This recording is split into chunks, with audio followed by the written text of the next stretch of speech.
Hi everybody, it's Russ from My Hammers 11. It's not a green screen, it is actually my garden. Looks like it's incredible. Hope you're safe and well. If you're new to the channel, please consider subscribing and hitting that bell icon so you're made aware of any time we have new content on.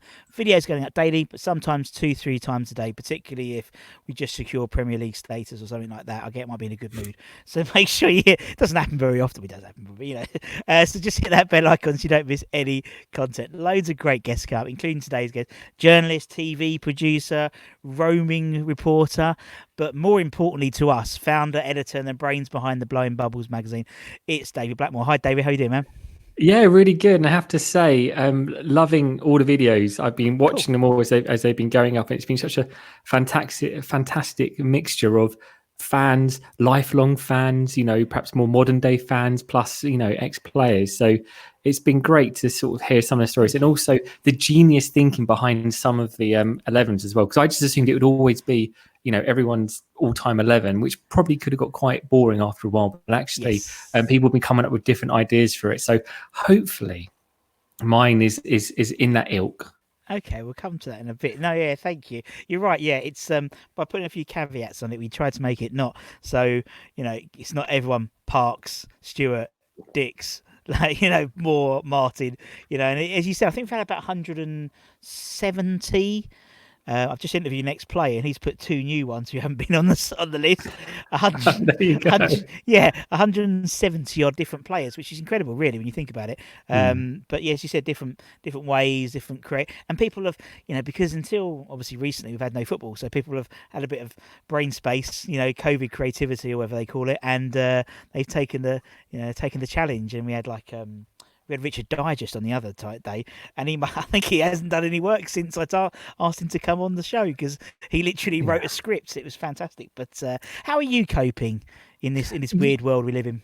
Yeah, for me, it's been fine. I've continued working throughout. So it's been the only thing I think has been really nice, and I think probably along the same lines you said about ex-players having a bit more time on their hands, has been not having to do the commute. So then you do suddenly, for me, I had like 15 hours extra a week. So whereas perhaps some people have invested that time in watching Netflix, I've been trying to sort of catch up on that stuff. That I have a list that's that kind of never going to get done list. That list is if there's ever a pandemic and you're locked in your house for 4 months, that kind of list. So I've been getting through that list, and it's been really good. And for me as well, I love running, I love exercising, and it almost feels like it's kind of exercise and endurance is always kind of what my body's built for. And then I realized before lockdown I hadn't actually done any form of exercise. I don't like using gyms. I just like to do stuff that's free, so going out and I realized I hadn't exercised like properly for like months. So I did that 5k for the NHS Heroes viral campaign earlier on in lockdown, and then from there I've just been doing as many different challenges as I can and just keep the exercise going, which has been great. And it really does have a huge impact mentally on you, where perhaps, there have been times during this where, I've not been sleeping as well, or I've had absolutely weird dreams, and I'm thinking, this isn't like me, what's going on deep down. Like on the surface you seem fine, and it's interesting. You think, if even someone like me who's never had anxiety or depression, if suddenly I'm struggling a little bit, how are other people struggling who do have it? But exercise for me is definitely been a way for me to release some of that kind of stress. Definitely.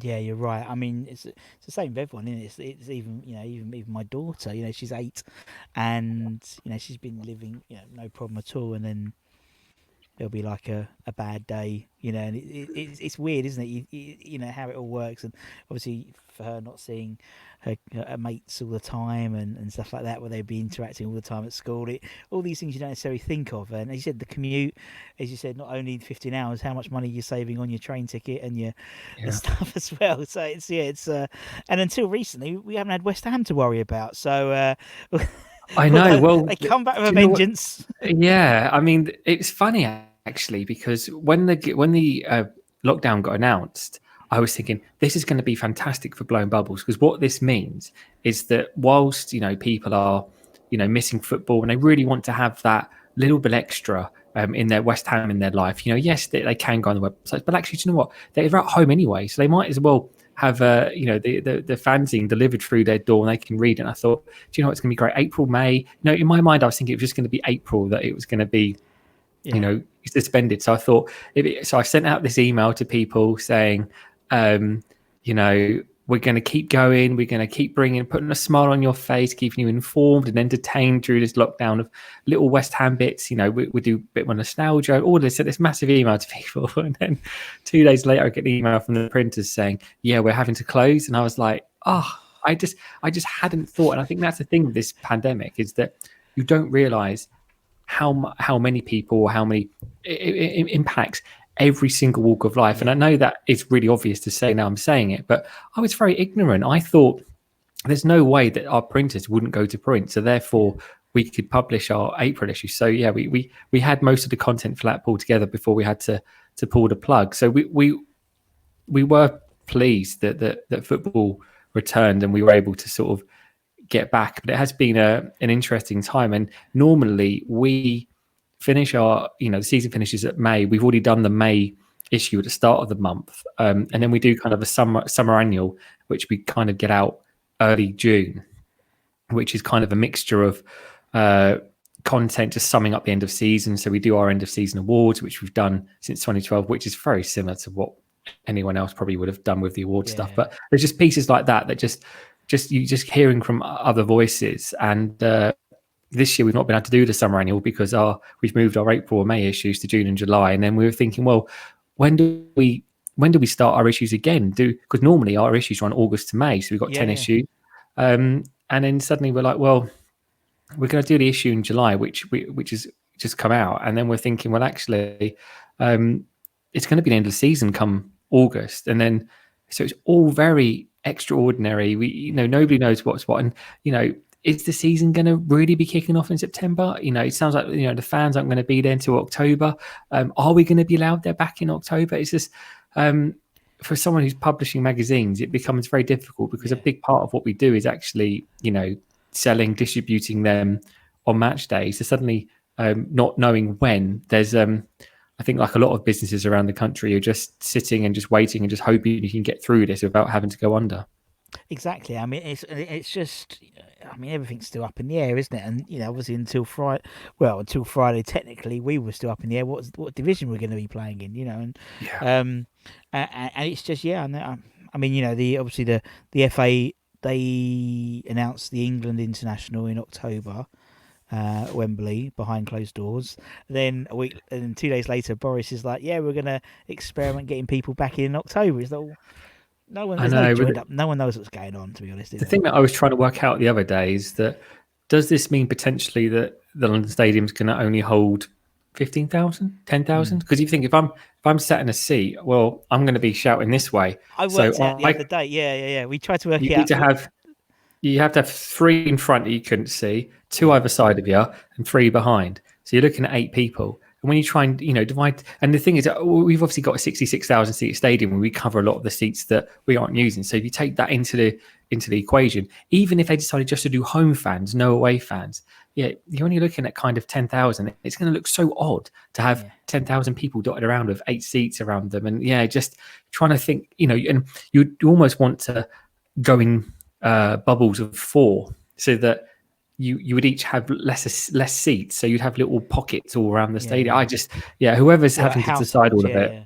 No, you're right. We tried to do it the other day before, because I still get there 4 hours before the kickoff. There's fuck all to do. There's no one there. The players don't even get out the pitch until about an hour before, and so that's what we were trying to figure it out. If we were getting like the tape measures out, going right, okay, if we're doing 1 meters, this is, but then you can't shout, because if you shout, I know. It's like, I don't know. And do you know what? We've all been at games where we've been next to someone who's just got so irate that they're just spitting, and it's just going. You see those where people sneeze. It's just like you see people get so angry, it's just going absolutely everywhere. And you think, like, if you're talking about how to spread a virus like coronavirus, that is probably like the thing, isn't it? So like you couldn't think of anything worse. Yeah, I know, and particularly West Ham, or anything. The way we've been playing until the restart. You can just imagine it'd be even worse, wouldn't it? But it is what absolutely. it is. And you said, and luckily, we'll be playing the Premier League next year, and we can sort of enjoy the next 2 games as much as you Yeah. can do. Although Well, do you know what? I was talking to somebody earlier on about the last game at the Boleyn, and just remembering that yeah, and thinking that how Man United didn't really read the script, in a sense that obviously they went 2-1 up and looked like they probably were going to run riot until we sort of came back into the game. And yeah, I was thinking that actually I was speaking to a couple of Man United fans and saying, this is going to be a typical end of season West Ham performance. As soon as we can get on the beach, we are on that beach before, we get there early doors so we can get our tail down. And I get can a see it's taser. just, I could already see us like rolling over for that game. So I Oh, think, we will enjoy them. And I think we'll probably, we're guaranteed Premier League football next season. yeah. It's just going to be interesting to see.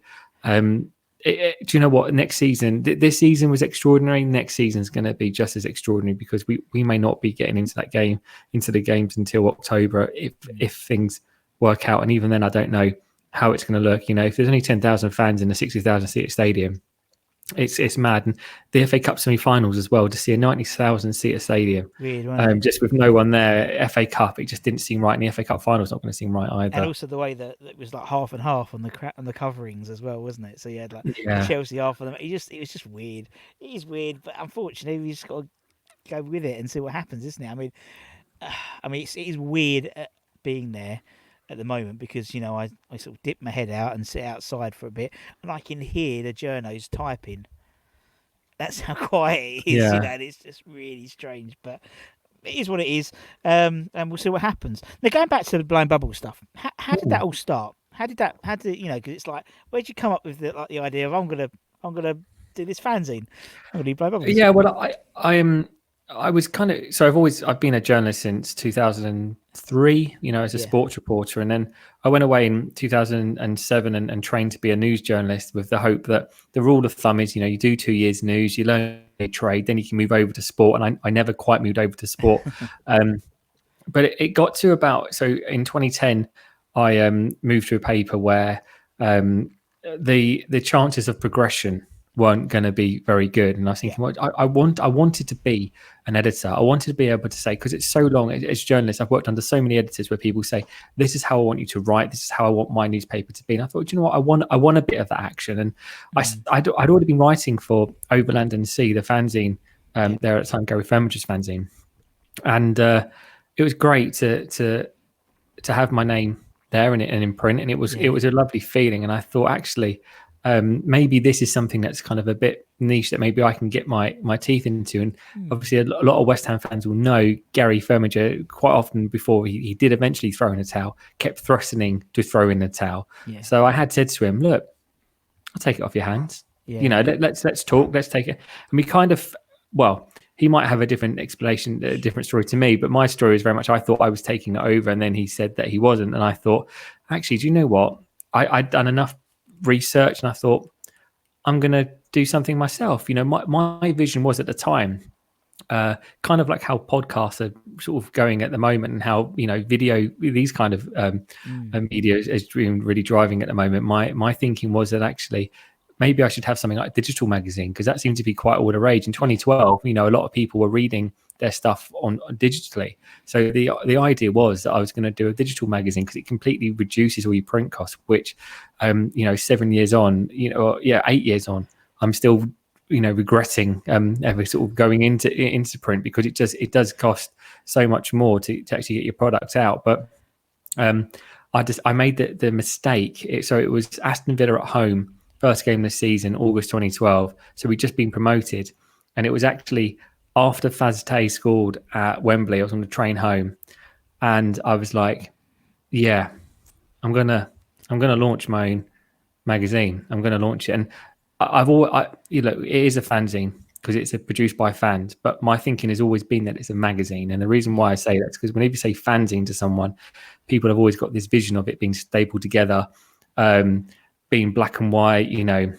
My thinking has always been that I want it to be a publication that every page that you read is a different story, because it's mm, not in there. And it isn't just a criticism of Overland and Sea. I think it's a criticism of quite a few fanzine that perhaps got to get a bit lazy. Is that you read the same points being made page after page after page after page. And what I wanted to try and achieve is a magazine where you have a piece on Ogbonna, you have a piece on Fabianski, you have a look back to a particular game in 1994 or something, just so that when people are reading it, every time they turn a different page, it's a different trail of thought. And the mistake I made, like putting out that first issue, was a very stressful time. I had to, because obviously I still do my full-time job as a news reporter, and that that's very much full on. So I'm doing that, then going back home and then working all night. And I literally just one day just set it up. It must have been like mid-July, so because I know I only had just under a month, and I just searched into Twitter, in quotation marks, West Ham, close quotation marks, writer, journalist, and just wrote to all of them and just said, look, this is what I'm doing. Really don't know how it's going to go down. Do you want to join in? And, I look back to that first issue. There are some writers who weren't amazingly good, but they generated content. And I spent a lot of time editing people's content, but there are some that just were just wonderful writers and people that are still writing for us to this very day. And the mistake I made was that very first issue, I decided to print 10,000 and hand them out as a bit of a marketing push with loads of advertising in there, make sure you read the next issue on digital, blah, blah, blah. And that was my thinking. But unfortunately, most people didn't read any of those messages that were in the magazine and wanted to know when the next hard copy was coming out. So I went from suddenly having thinking, it's going to be a digital copy, thinking, 10,000, it'd be great to have kind of 1,000 people read it online. It'd be that was kind of my thinking, 10%. Suddenly having quite a few, several hundred people saying, well, I want to get a hard copy. And I was like, okay. So then I had to sit down and do some serious maths. Could it work? And I always wanted to avoid that standing on a street corner selling magazines, because from my point of view, and as I have since discovered, if it's a perfectly sunny 3:00 Saturday afternoon kickoff, you do wonders. If it's a really miserable Friday night that's raining, you don't sell any, because people don't want to stop. People don't want to sit there flitting around with cash, especially if it's dark. So I then decided, well, do you know what? If we're going to go down this route, and especially obviously 2012, we hadn't left Upton Park then. I sort of did a subscription, deliver it through your door, and that was hugely successful. And that first season, we just about covered all of our costs, which, considering we didn't have any advertising then, was amazing, really. And I can remember Gary Bermager having a look at it, and you know what? I think in his own special way, he was supportive of it. He flicked through and went, "Yeah, it's good. You won't last 7 issues, Lo." So there was definitely a moment where we got 7, because at that time it was every home game, which for that first season was actually all right, because all our home games are quite spaced out well. But the second season we had some games came kind of Saturday, Tuesday, and that got quite hard to.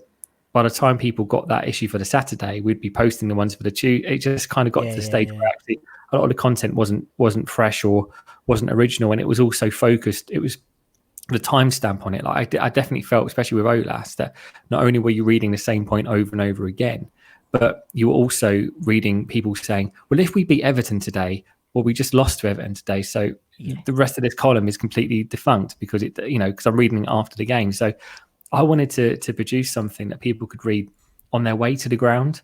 So that's why the first half, or certainly the front of it, there'll be articles that are looking perhaps towards that upcoming game, or talking about aspects of that game that don't necessarily matter if we win, lose, or draw. But then the rest of it's perhaps looking at the other games for the rest of the month, or other things that you can read after the game. No matter what the result is. And so we've got that kind of shelf life now because we do it every month. We've got a shelf life now for sort of 2 or 3 weeks. So there aren't too many times I look back through and go, that's a bit dated now, which I think it's important for me, really. And it definitely was a landmark moment when we got past 7 issues and we're still going strong. Don't get me wrong.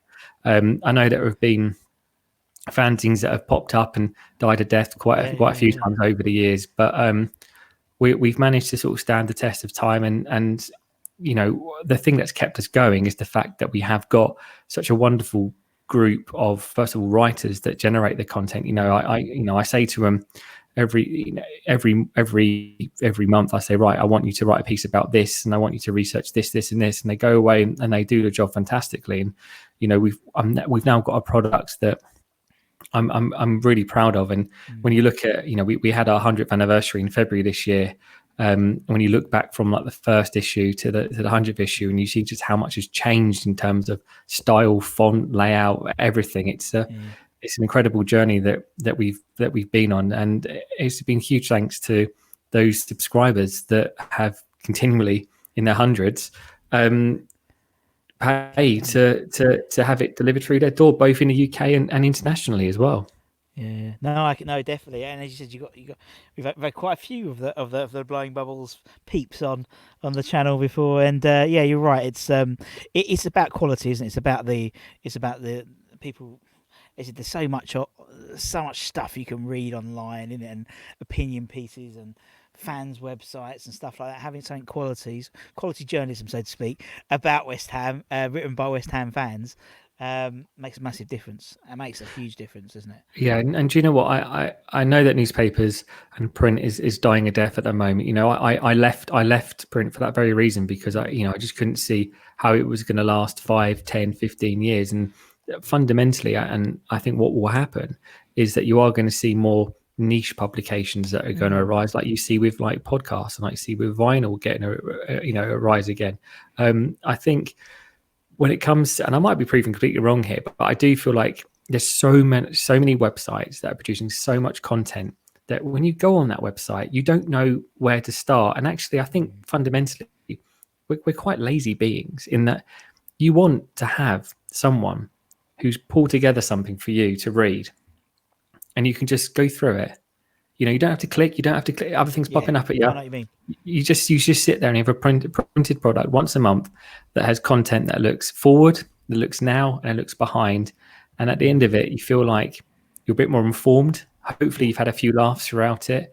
And I think that's why it's been key to our success for so long now. Yeah, no, it makes perfect sense, and you're right. It's I think actually we've had a little bit of a renaissance, haven't we? Particularly if you, we're getting off topic. It doesn't matter. But obviously, I work in market research, and I work for a PR company with market research as well. Do a lot of news generation. That's and this will be probably interesting to about 5 people. It doesn't matter the subscribers, but they give a shit. And there has been a renaissance. It's slightly because of the pandemic in print, in news in general.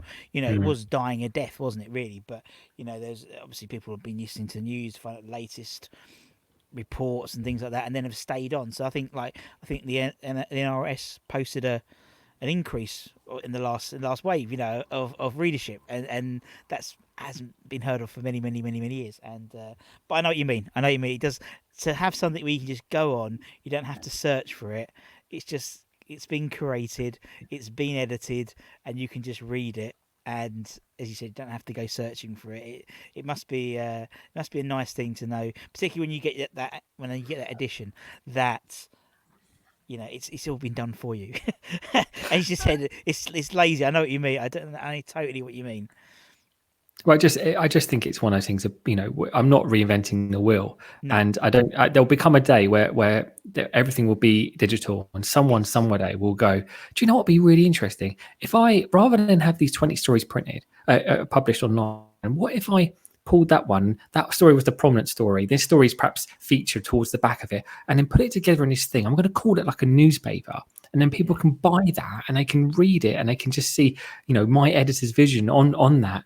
I think that's got a good thing to it, and it'll get a revival again. But as I say, I think the revival will be like it perhaps is with vinyls, perhaps more towards niche or certain areas. And I think that's why. I always say magazine, but I say fanzine. Why I think we will continue, because there is going to be those people that do want to have something, especially if you can't get to all the West Ham games. You got to, West Ham's a big club. We've got a huge fan base. Yeah, and we do have quite a thriving international, and it's mainly European, but we do still get some in Australia and US. And I'm a bit like, well, you could get the digital version, and you could get it in literally like the day we print it, rather than like waiting. A week and a half. And I go, yeah, but I'd rather wait. I'd rather wait and read it. And I'm like, fair enough, because a lot of our content, as I say, doesn't go out of date. So for a good couple of weeks, so it works perfectly for them, really. And the feedback we get is fantastic. I mean, definitely the most popular issue we had was the farewell bowling issue. Yeah, of course. Yeah, I mean, people just wanted to buy it just for the keepsake of it. And I can remember I went to bed one night, and I asked a couple of the West Ham websites if they could just push it for me, because I bought in extra just thinking that we would get an extra surge, and we hadn't had as many as I'd thought. And then suddenly, I go to bed one night and I wake up and I'd like close to like 1,000 emails, and I was like, yeah, I need to order some more. And it was just incredible, really. And I mean, that was the start of what I thought. That probably was the moment for us where we really sort of came into being, really, because then people got it, they read it, and I thought, I like this, I'm going to subscribe, and it kind of really kicked on from there. And I mean, definitely our demographic is perhaps either those that don't get to as many games as they would like to, and or the people that perhaps are slightly older and like to read things printed out rather than flick through Twitter or go onto the various different West Ham websites.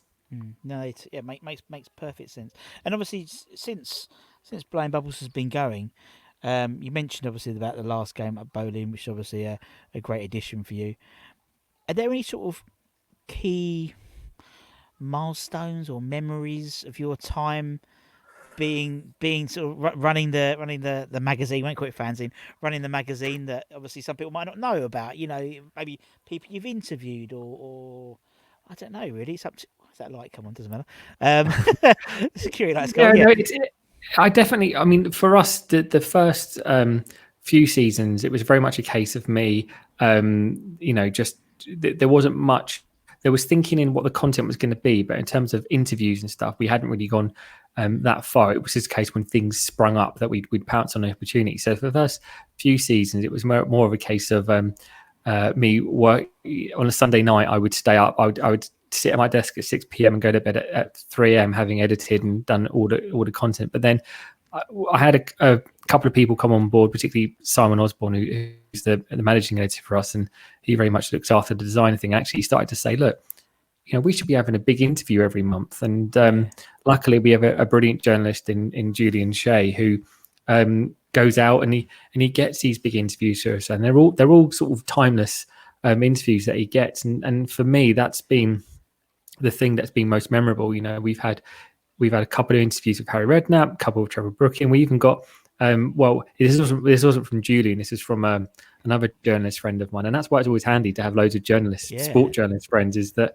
one of them was interviewing Pele, and he said, I've got I managed to get quite a bit out of him talking about Bobby Moore. Would you want it? And we were like, yeah. So we had an interview with Pele. So there's been loads like that, and we had Thomas Hitzelsberger talking about coming out and homophobia in football.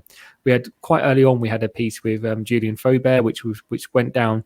It was really well received. Actually, that was a really good interview. And then we've been fortunate as well, is that we've had a few people that have done interviews with the likes of Declan Rice, Mark Noble, and other West Ham players, and we've been able to sort of use those interviews as big interviews. The only one that stands out, probably for a negative reason, is there was a media event once with Pedro Obiang, and we got a really good interview off the back of that. It was because and that's the thing with a magazine. I always feel like those kind of interviews, you want to see it spread out. If you look at an interview, you have to keep scrolling down and down and down. You just switch off after a while, especially for all the bits that are popping up. But proper interview, you can sit down, you can read it, you can really digest it. It all was going well until the fact he got injured on the weekend. So it meant that it kind of really rendered it all like null and void. So we were like, well, what do we do? So we just changed the front cover to a picture we had of him like doing that, and we just put "I'll be back."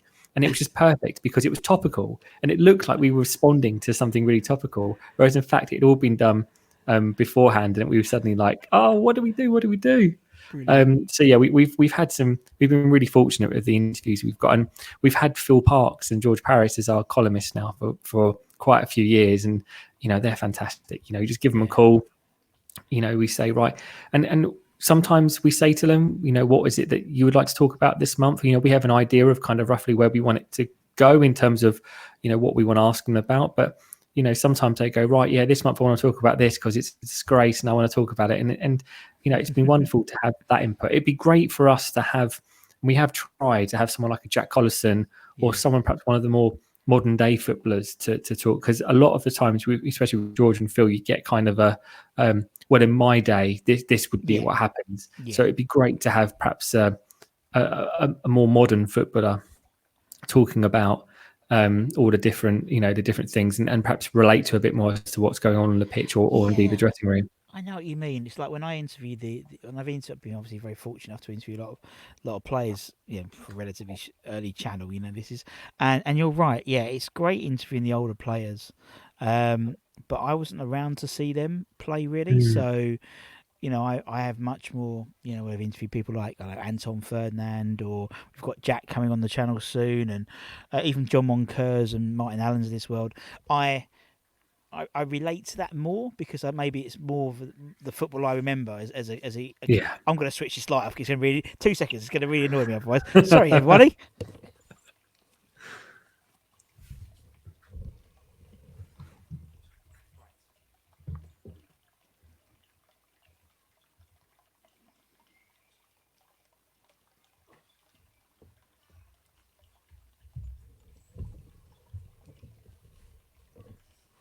Right, we're back. The security light isn't going to come on. We're okay. Anyway, no, I tell you, I agree what you mean in terms of the sort of more modern footballers to get that sort of balanced opinion rather than not a grumpy old man, but you know what I mean. Sort of the older generation. He said in my day they wouldn't do it like this, and they would do it like this, and no, yeah, it makes perfect sense. But you said you got Phil and Georgie P. That's not a bad couple of columnists, is it? Really, absolutely. And actually, especially over the last couple of seasons, we've had so many goalkeeping issues to talk about that. If you wanted to have someone to talk about it from West Ham's point of view, you want to have Phil Park talking about it, don't you? One of the greatest goalkeepers of all time, exactly. Oh, At least he can make an absolutely. opinion in it. Absolutely brilliant. So talking about players, as I said, what we try and do is segue back into the channel is this Hammers 11 thing. And so the idea is we try and everyone we get on, player or fan, try and get or editor of a West Ham magazine, as well, is try and get an idea of their 11. So what we try and do, keep it to 4-4-2, but you can basically talk about whoever you want to talk about in whatever theme or context you want to talk about. Now, I imagine you might have a theme, David. Yeah, so I thought, having watched so many of the videos now and seeing all the different themes, and this isn't by any stretch of imagination genius, and if anything, I think it's probably quite predictable. But I just thought, for me, I feel like I'm here as in my capacity as editor of Blowing Bubbles. So I thought that we launched on August 2012. So I thought I would go through our squads from August 2012 to today to try and see if I could shape an 11 out of that. We've had some terrible players from 2012 to 2020. So that became a bit of a task. So then I thought, actually, you know what? This is becoming like, it wasn't a case of, who to pick and who to leave out. It's a case of who is there to pick. So I tried to go down the route of I actually thought, well, what if I looked at the Hammers of the year and the runners up from 2012 to today to see if I could actually make an 11 from that. I have. It is quite controversial, I think, in my opinion. But this, for me, for my Hammers 11, I wanted to go down the route of from 2012. If I was to pick one of those players in their prime, based primarily on the fact that season they'd won Hammer of the Year, who would I put in my team and why? Okay, sounds good. I like it. Right, let's start off in goal. Let's go for in goal. Who we have in goal? Okay, so for those of you, I'm sure, who are aware, we had Jussi Laskelainen had finished runner-up in 2012-13. With Adrian finished runner-up twice. But the other goalkeeper who has won Hammer of the Year is Fabianski, and for me, he had to go in out of those just because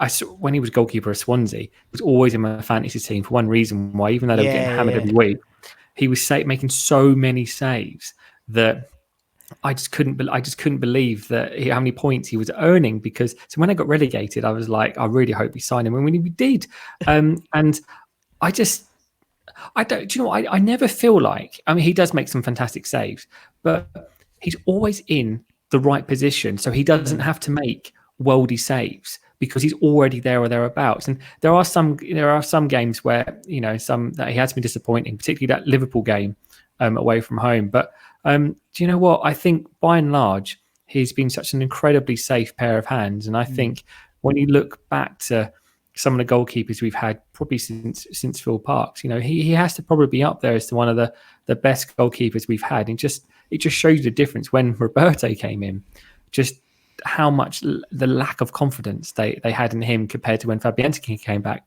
And he wasn't really fully fit when he came back as well from injury.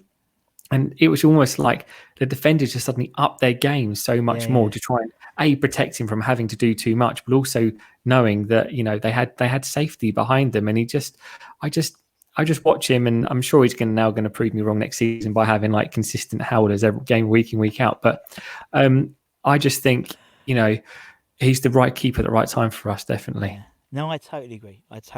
He was my goalkeeper in my 11, and I think he's just.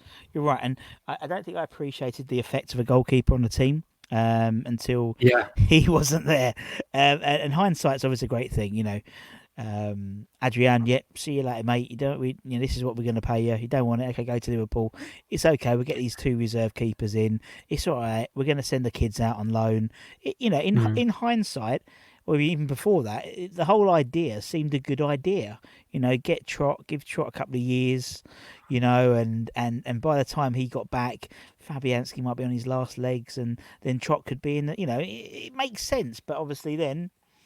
Within the space of a couple of weeks, Fabianski gets injured and basically fucks up a whole season. Really didn't it? And Pellegrini's career at West Ham. It's incredible the effect. But, I think that Fabianski can be our goalkeeper now for. I think he's still got a few more seasons in him. Yeah. Because even at sort of elite level, you look after yourself. You only look at someone like Teddy Sheringham. I mean, he obviously was playing up front, but how he was still able to do it. And I think he will be able to go on for a few more years. And definitely he'll go down as one of the great West Ham goalkeepers. I agree. And I just said, I mean, Trot did well in his loan spell at Wimbledon, and I could see him next season. Was Randolph's in, but I could see him maybe being the number 3. Martin, just being around as a backup. Backup. But backup. But I think he's a great keeper, Fabianski. And you're right. The effect he had on the team when he just turned up that first game back, and the defence was more confident, the midfield was more confident because the defence was more confident, the strikers didn't need to track back as much. It makes a huge difference, that goalkeeper. Right, okay, who are you going to talk about next? I'll let you can go in whatever order you want to, David. So I'm going to go centre-backs next. Yep. For me, especially in that early period for us being around, a lot of our coverage in Blowing Bubbles was talking about Winston Reid and getting him down to a sort of a more permanent contract. And I think we even did one cover quite early on that was very much like sign him up, because we just wanted to keep him so long. And it's easy to forget, the player that he was before his injury. So for me, and winner of Hammer of the Year in 2012, 2013 as well. So he goes in for that very reason. And definitely after that first season under Avram Grant, where he was being played right back, and he was just awful. And then we get to the Championship, and suddenly you're like, Winston Reid, number 2, playing centre back. What's going on here? And then sticks the ball in the middle net, and then there you go. He becomes a bit of a cult hero from that, and obviously scored the winner in the farewell Berlin game. So it's easy to forget the impact that he had on the club, and he's one of those players, I think, for me, that you look at and he just puts his body on the line all the time. He was never going to be someone who you bring in a new manager that wants to play the ball at the back. He was never going to kind of be one of those players. But in terms of just being a defender, it would be interesting to see what would have happened to Arsenal's fortunes if he had gone to Arsenal when they were touting or seemingly touting for him. But I'm glad he stayed. It's just a shame that it's ended how it has, really. Yeah, I mean, but he technically he's been here 10 years now. We signed him in 2010, didn't we? And with all the fanfare that came along with the West Ham media team, we're signing this World Cup star. Yeah. then the centre back for New Zealand turns up. Not sort of, I don't know, Ramos or someone like that, Nesta. No. But yeah. I mean, he's as you said. I think us going down made him the player he was. Yeah. Because No, he it just did. became such a strong player. And he said he Yeah. could have buggered off to Arsenal or Liverpool, but he stayed and yeah, I mean, he'll always be a cult hero because A, of the Wimbledon, the Millwall goal, but B, scoring the last ever goal at West Ham. Whatever happens, he'll always be reminded as a cult hero and as a legend in terms of that respect. Yeah, yeah. And then I mean, I was going to say his name a couple of times during it, but I wanted to hold back from saying it. But the other centre back I've got down there is James Collins, Oh yeah, from that period, and he didn't win Hammer of the Year.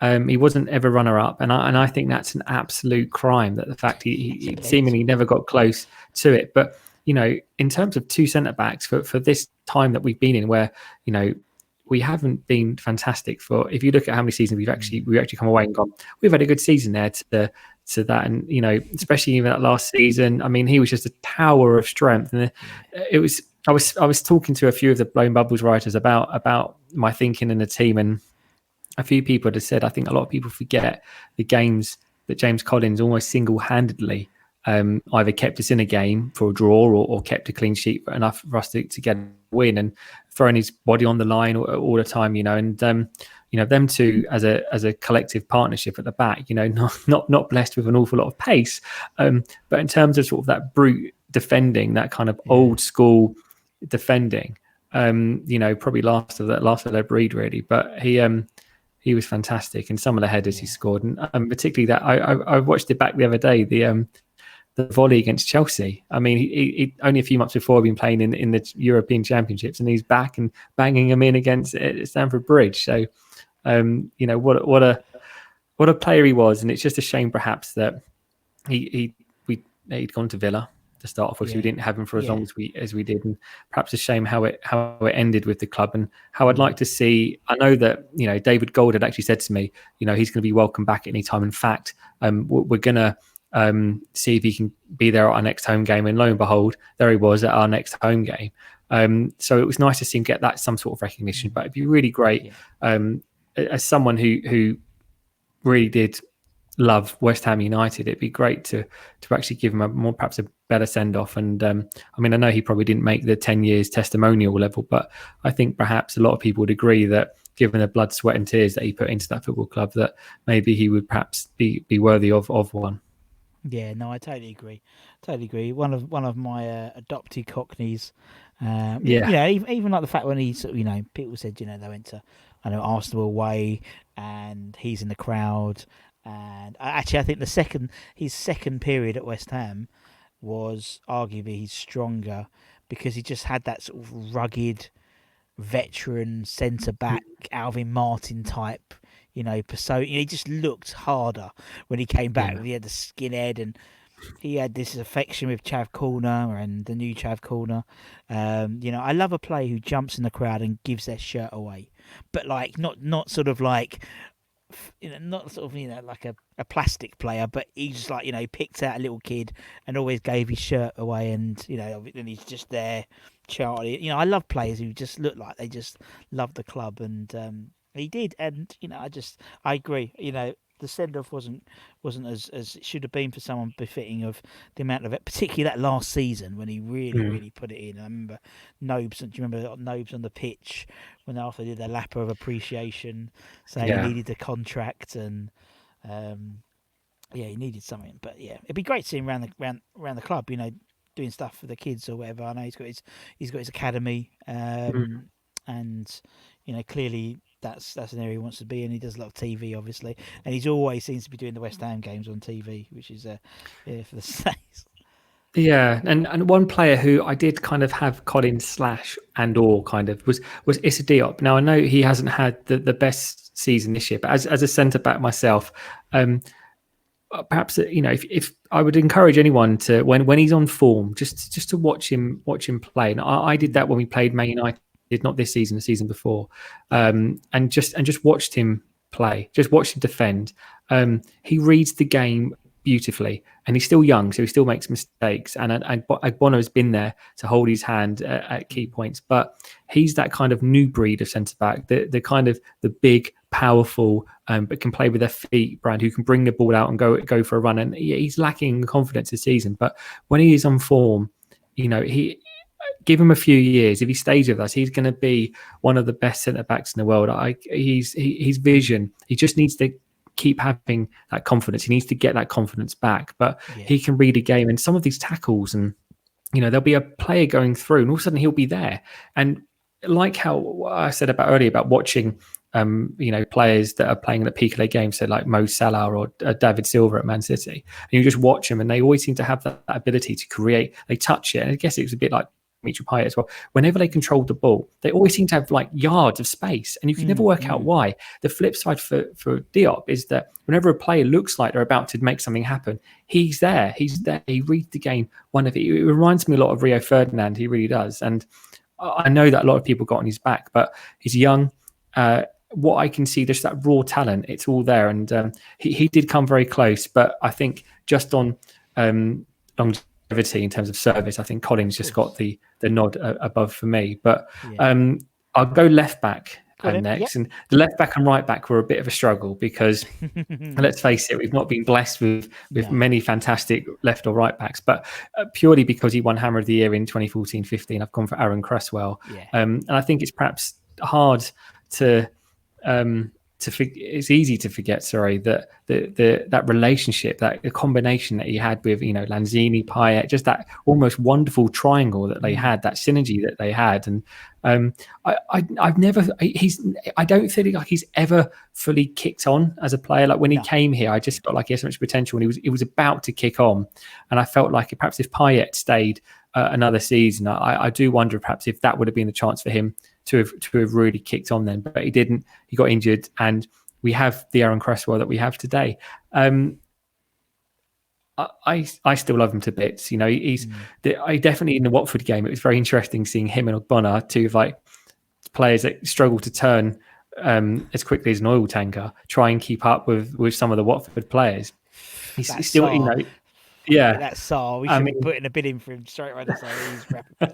I know what you mean. But and that's the trouble with the Premier League at the moment, when you not only have got these pacey forward wingers, you've also got these pacey fullbacks that are looking to overgo. And I think Cresswell's probably starting to get the age now where he needs to think, actually, do I need to go forward right now, or do I need to sit back and just do my defensive duties instead? But he's still putting in shifts, he's still putting performances, he's still generating assists.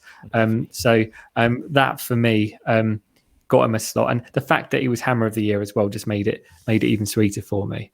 Agreed. And then in terms of right back, I was going to, for a joke, put Antonio there, but I decided against that in the end, just because obviously Antonio won it in 2016-17. And it was the right back position that actually made me switch from just going through the squads and picking an 11 to actually shifting to this kind of 20 Hammer of the Year combination. But who have we had at right back since 2012 that's been anywhere near decent? And the only one that I could really go for in the end was Zabaleta. It was mainly just because I just felt that he was past it, but he always gave his all. He's been there, done that, and the impacts that he's probably had on some of the younger players, the impacts that he's had on some of the seniors that he's been playing with as well, I think was probably just worthy of it. I mean, the other players, obviously I said that in jest, but Antonio, never a right back, but arguably created a bit more going forward than Zabaleta, but defending was probably left a lot to be questioned. Fredericks, not really convinced. I think there's more to come, but not convinced. And I was thinking that maybe like Cole Jenkinson, but did he really set the world alight? No, I mean, you're right. And it's like, it's an area which we haven't really, definitely since 2012. Fullbacks in general, I don't think we have had particularly good fullbacks. Obviously, we put James Tompkins there, didn't we? Where was it? Yeah. But he played there, as a makeshift right back, and yeah, Jenkinson. I mean, I like the boy Johnson. Yeah, and I think if we have the same conversation in 10 years' time, I Yeah, think potentially, we may be talking about, someone who and there may be, other fullbacks coming through that we may be talking about. He's definitely in that mold that I think is the fullback, well, fullback now that we're probably going to get in 5 years' time, which is going to be behind the times, but at least we're kind of getting there somehow. But yeah, he put a great shift in against Watford, and I thought out of everyone bursting forward, he was the one player who defensively was so sound. He was like, as I was saying about Diop earlier on, he was so switched on where, he's keeping that eye on his other centre back. And he knows when that ball's over there, he knows that he's centre back, he needs to make sure that if that ball comes over, he's covering him. And he did it time and time again. It's something that perhaps Cresswell doesn't always necessarily do in other centre backs, particularly like Antonio would never have dreamed of doing when he was playing there. Yeah, very true. Okay, yeah, we'll put Zab in. Okay, let's go into midfield then. We get midfield. I think he's been runner up 2 years in a row. 2018, 2019. He might not even win it this year, but I think he's absolutely brilliant. And I think in the same form of Diop in terms of how he reads the game, it's definitely got to be Declan Rice for me.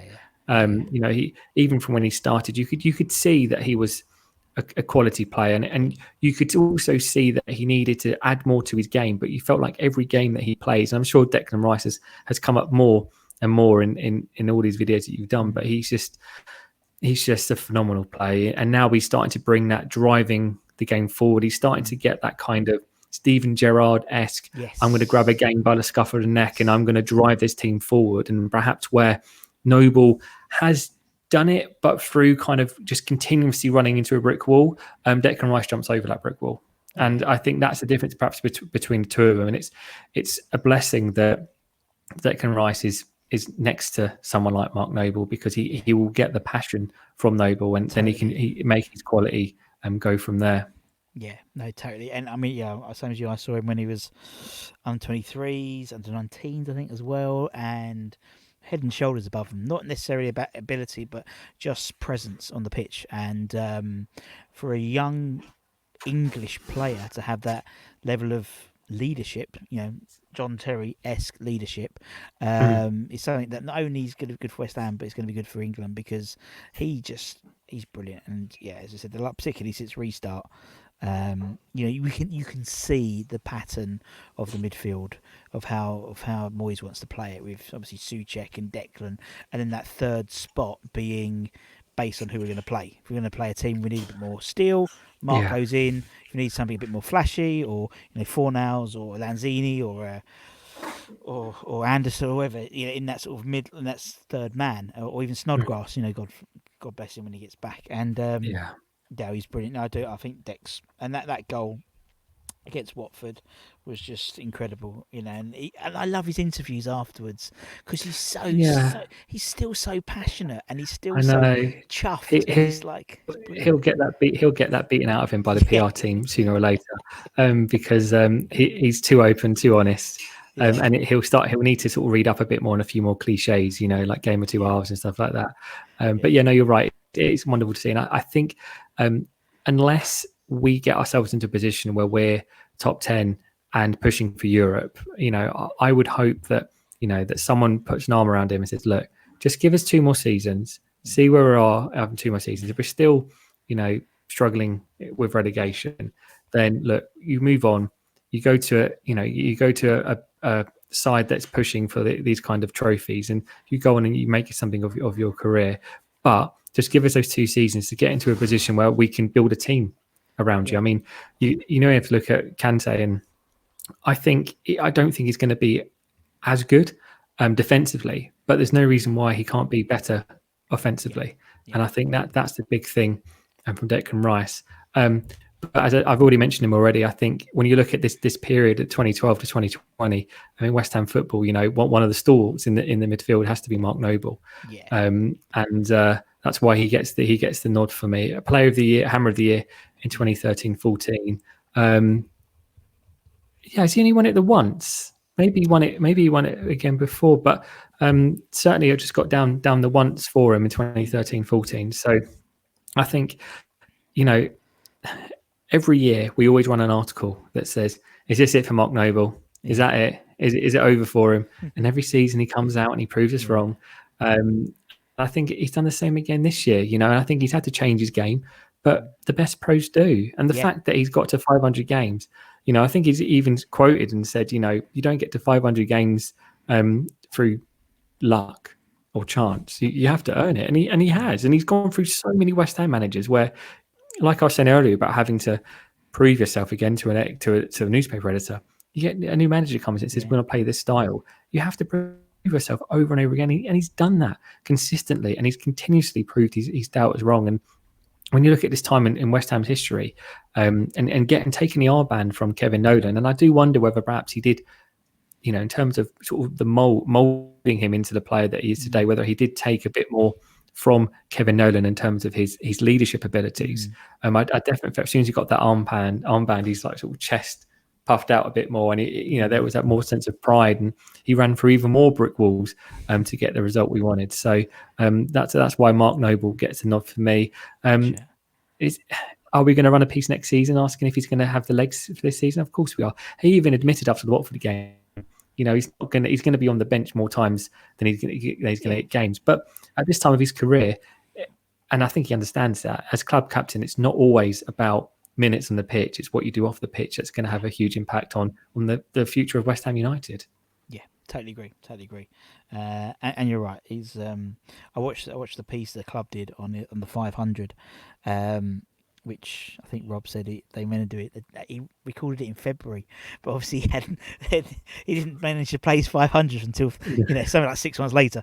But yeah, you can just see how much pride the man has. As I said, I was fortunate enough obviously to be at the games, and that Chelsea game when Yarmolenko scored that goal, because he wasn't playing, he was sitting in sort of disabled area where they put all the squad players who aren't in the first, who aren't playing that day, and it looked like he was going to punch a hole through that wall.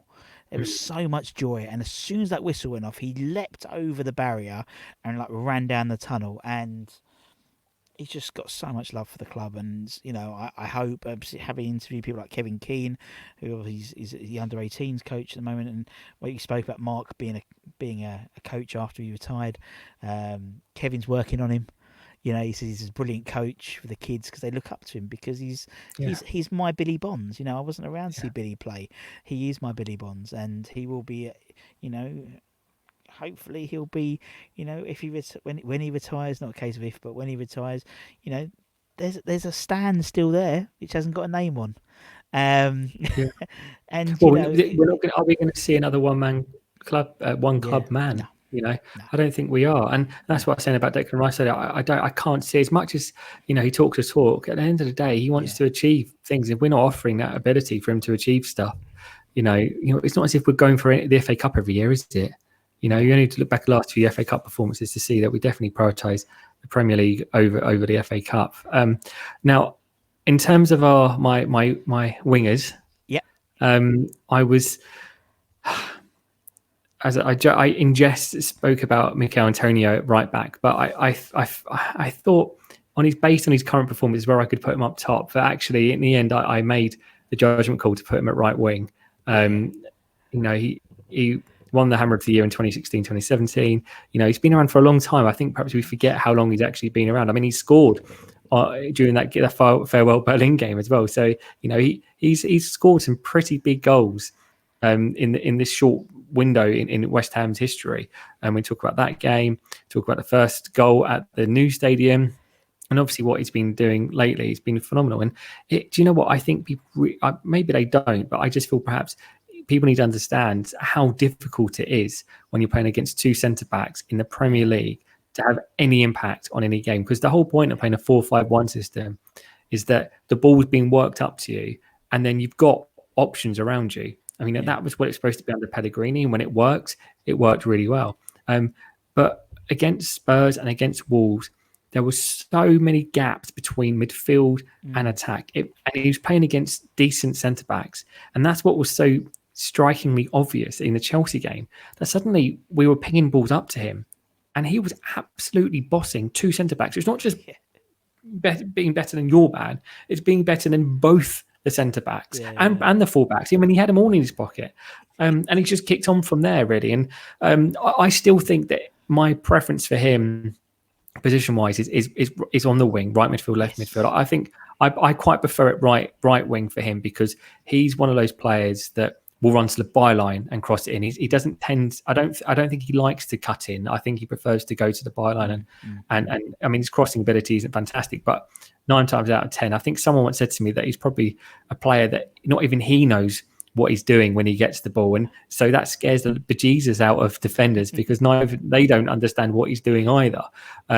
So I think that's, in terms of those players that have had a really big impact on West Ham over the years. I mean, recently, he was a fantastic buy from Nottingham Forest. Took a while for him to even get a game. And when he first came to us, and I think we did a piece saying, who is this Antonio that we've bought? No one's ever heard from him, but we'll know about him now. And I can't see that he's going to be a player that, I'm sure he has aspirations to do better and win trophies and stuff, but he's the kind of player that feels right for a sort of a mid-table Premier League club. And other teams, they are scared of him, and I think when he's on form and confident, full pace, many defenders who can actually stand up to him. No, he's frightening man when he's at full pace. And I've said it before, I can't believe he hasn't done the Kevin Nolan chicken dance when he scored. Like, I know his goal celebrations are something to behold, aren't they? I understand why he hasn't done it yet. It's ridiculous. I can just, even the Norwich game, you should have just, that fourth goal, he could have just gone on and done it. It'd have been hilarious. But no, he's great. And I agree. I think he's better on the wing. I think you need a big man up front. I think, as I said, if that sort of three up front is so obvious to see, but it's just about getting it to work, isn't it? Obviously, Antonio, Haller, and Bowen. It's just it would scare the shit out of any back four. That's for sure. As you said, when he's got a bit between the teeth, Antonio's absolutely unstoppable. Okay, sounds good, man. Let's go to the left wing then. Who's left midfield? Because of his sort of synergy with Aaron Cresswell, and because he won the Hammer of the Year in 2015-16, I have gone for Dimitri Payet. And do you know what?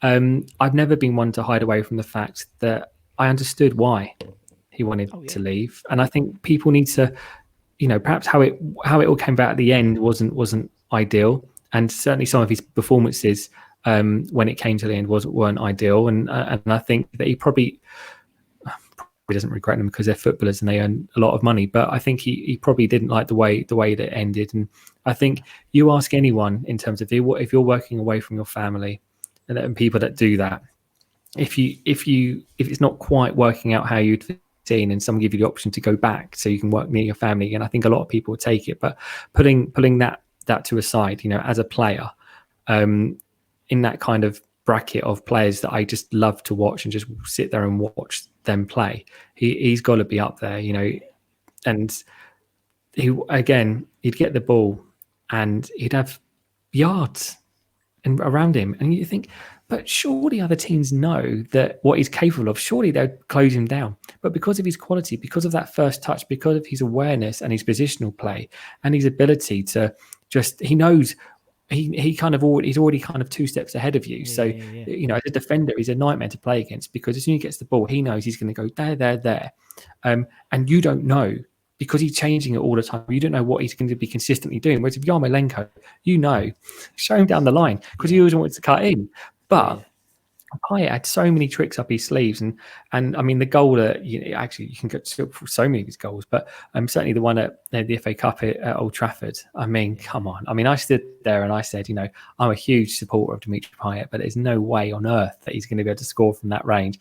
And he's wheeling away after he's taken it, knowing it's gone in the back of the net. And I think it's 40 yards away or whatever it was.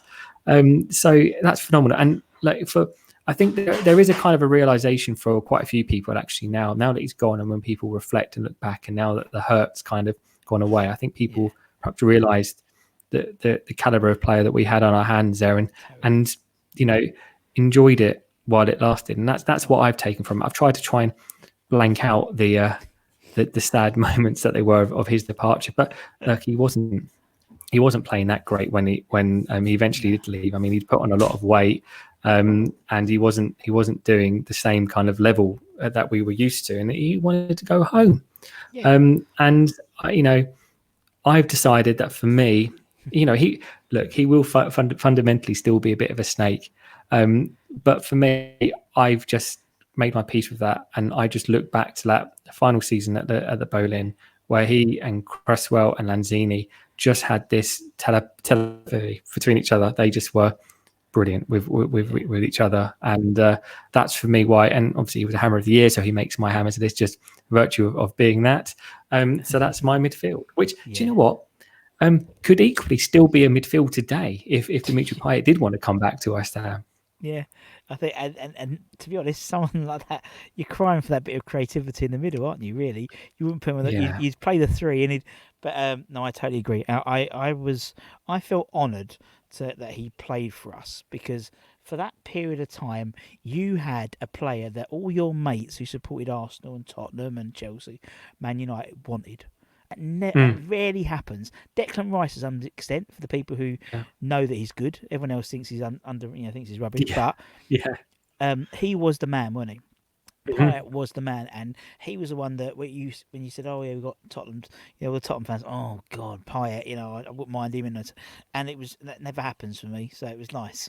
So it's nice and it's just brilliant. Yeah, and do you know what? I did have high hopes for Anderson. That not this season so much, but last season I did feel that there were moments where he's in a similar ilk, that he can just flip a game with a pass, with one run, and like that. And don't get me, Anderson on his day is capable of it. It just the trouble here, and like we find with Payet, really, they don't want to defend.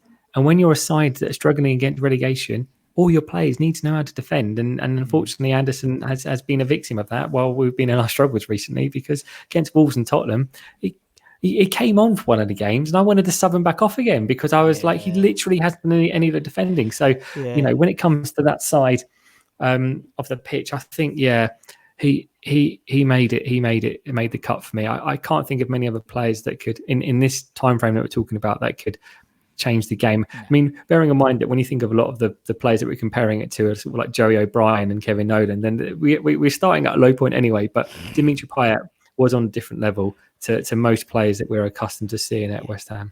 Totally, best player I've seen at West Ham. Technically, and you know what? We may be absolutely caned by certain people on social media about it, people who still haven't got over it, still not forgotten it. But I think when you break it down to just sort of human being level, I think you do need to understand, where he's coming from, and I do understand, and I thank him for the memories that he gave us at that time. And I just wish that it did perhaps end as it did. Like, he was never going to be here for 10 years, 15 years. He wanted to come here. He was being sold a dream, and he came here, and we were there. We said goodbye to Upton Park. Now we're going to kick on. Didn't happen. And I think in the same point I said about Declan Rice earlier on, if we're not banging on the door of Europe in the next couple of seasons, he's going to have to say, look, I need to go. So up front, I'm still torn between one, but in the kind of the number 10 role, and I know he's not been firing on all cylinders recently, but do you know what? When we've needed an important goal, particularly against Spurs, Manuel Lanzini always tends to sort of pop up in that number 10 role. And it has been a shame that, when we said about Dimitri Payet and the combination of him and Cresswell, it just worked so well together. And I think it's the same in that on form. He is a wonderful player to watch. But again, I do feel like he's someone that just completely bought into the club, its history, the fans. He never seemingly wanted to sort of go anywhere else. I know there was some talks of him going to Liverpool when sort of Coutinho had left, and he probably would have. I'm not sure he'd have taken him onto the same level as Coutinho did, but I certainly think he would have suited their system as much as us. But he works so hard at tracking back as well as going forward. And when he is going forward, and some of the balls and delivery and just forward thinking from him is he's a wonderful player to watch. He really is. And he was runner up for Hammer of the Year in 2017. So that's how he made it onto the list. Just Yeah, you're right. And Um, it's just again, he's another one who's a bit like Cresswell, injury, and mm, Antonio as well. Antonio was like he'd play three Barnstormer games, then he'd be out for 3 months, wouldn't he? And it's like yeah. Lanzini's like when he said that season with him, Payet and Cresswell, he was brilliant. He was our little Messi. He was just that sort of darting little player, scares defenders. But I think now he's almost like worried. It seems he doesn't have that fight. It's ability. He used to sort of really do a lot of hustling to get Mhm. the ball and work it. But he doesn't do it anymore. Maybe injuries, or, I don't know. But um, you know, I he's think got what enough. He's got. disappoints, Go yeah, on. I I was think going what to say, disappoints me the most is that whilst he hasn't kind of returned to the same level, Fornells hasn't got anywhere near that level. yeah, yeah, I can't, I really don't understand how at the moment we've got a player who is just a ghost for so much of the game. I mean, he did a bit more against Watford, but even against Norwich, he was so. I mean, we just got a passenger that we're carrying there. And when you're fighting against relegation, you can't afford to have any passengers. And I've never thought that Lanzini is a passenger, but the yeah, fact that Fornells is keeping out the team suggests that maybe he's a bit more of a passenger at the moment than we perhaps first thought. But it would be great to see him.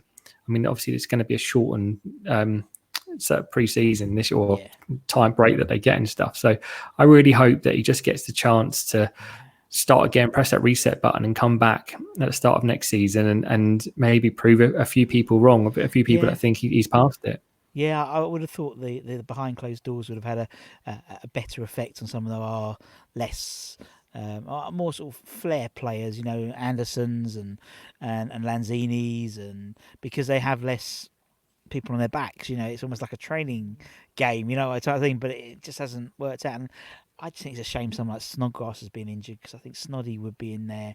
I'm a big fan of Snoddy. I like, because he's a fighter, and as you said, that's what we need. We need fighters, and because we've got people like Bowen.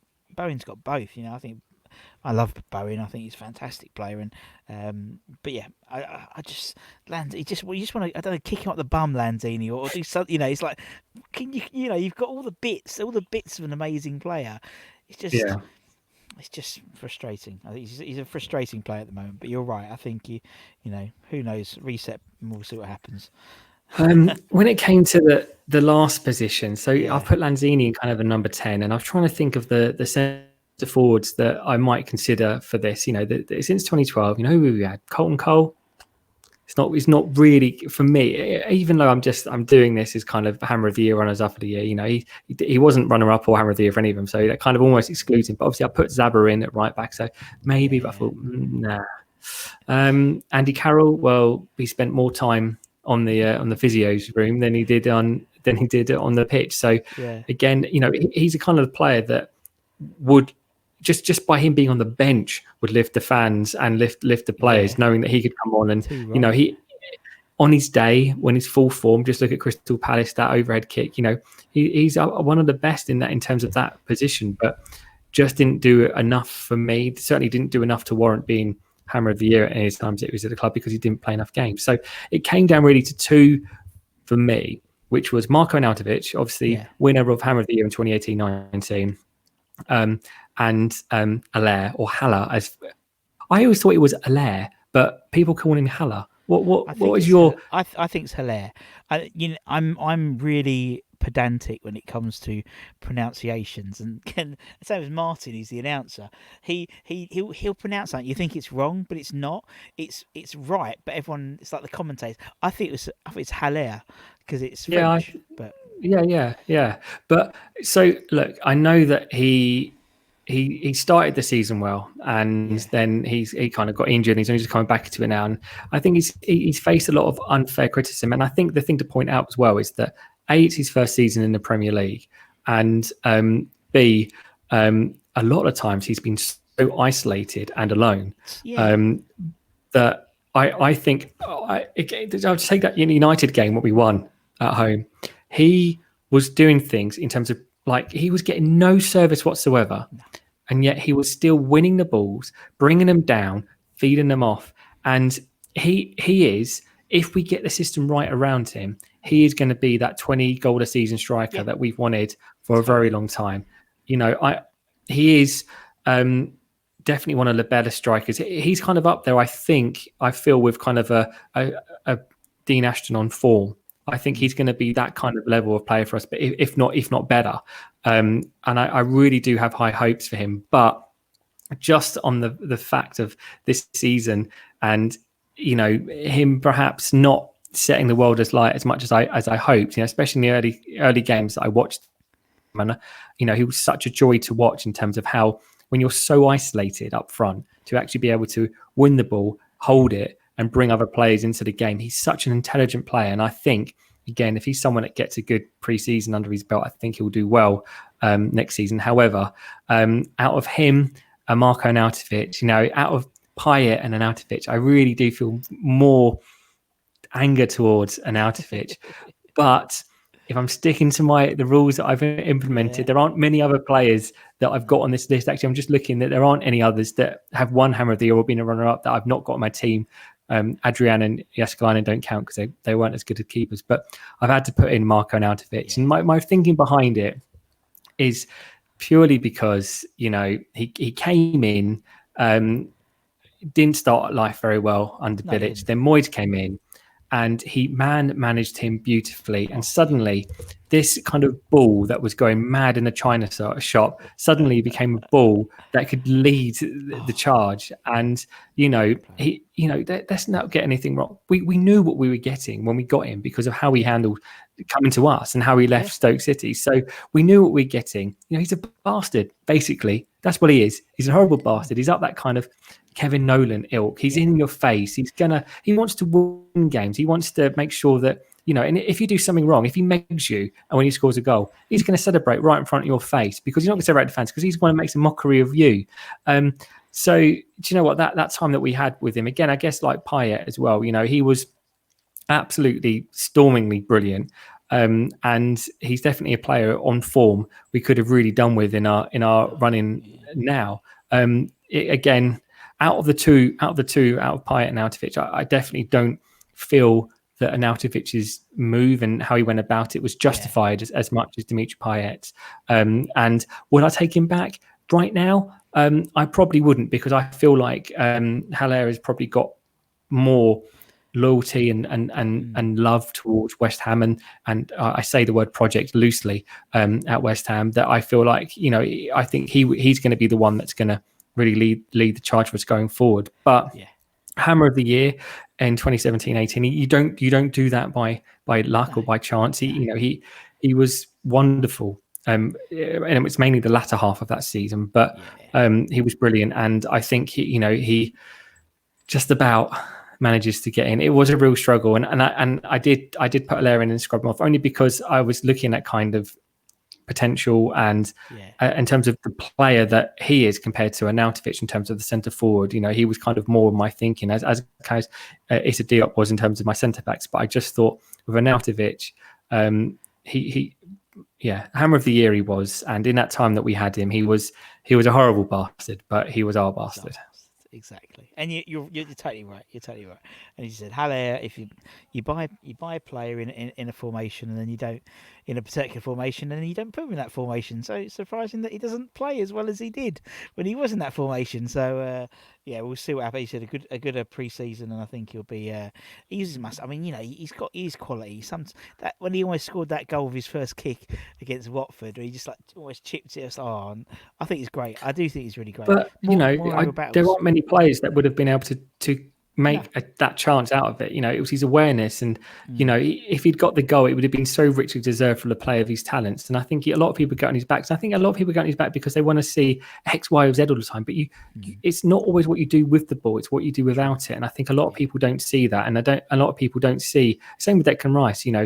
If you don't watch him, it's very hard to actually recall any contribution he's had in some games, because he's breaking up the plays like Kante. And with him, he brings other players into the game that you don't always see. His hold-up plays excellent. When you're playing in a team like West Ham over the last few years, we're playing 4-5-1, and we've had so many gaps between the midfield and strikers. We're just not playing a formation where we can actually feed the players of this quality. It's all well and good spending money on these kind of players. It's all well and good spending money on players like Anderson. But unless you're going to play a system and go, do you know what? We could concede 4 goals, fine, but we're going to score 5. If that's the way we're going to play it, then we'll play that. But we played it under Pellegrini. Things weren't going well, mainly because we had Roberto and going instead of Fabianski. And now we've gone back to 4-5-1, but a real 4-5-1 as opposed to perhaps 4-5-1 under a free-flowing Pellegrini side. Yeah, I know what you mean, and it's so true. And you see when he had Antonio up front, him and Haller, he was a totally different player. Against Southampton, the Rabona passes were coming. He just looked so much more confident. But we'll see. We'll see what happens. David, it's been lovely talking to you. I've thoroughly enjoyed it. We've spoken about stuff nothing to do with West Ham and about the PR industry and news, and I love all that because that's the idea. You know, it's good to talk about stuff like that. It's been brilliant. Thank you so much for your time. Thank you very much for having me. It's been great. Absolute pleasure. Do you know what? I feel like because I've been like one of the later people to do it, it's been fantastic because it means that I've had to think about my ideas a bit more. You see, I think if I'd done it otherwise, I don't know who I'd have picked in my team. So I've stuck to a theme and I've gone with it. Yeah. There'll be plenty more, David, to come. Don't worry. You're still one of the early ones. The first 120 odd. You're still nice and early. And obviously, thank you to everyone for watching as well. Like, share, subscribe. Obviously, subscribe to the Blind Bubbles magazine. We'll put a link in the description as well. Keep David busy, particularly in the new season. And from me and David, take care, everyone. We'll see you very, very soon. And come on, you irons. Let's get it done. Cheers, everyone. See you soon. Bye-bye.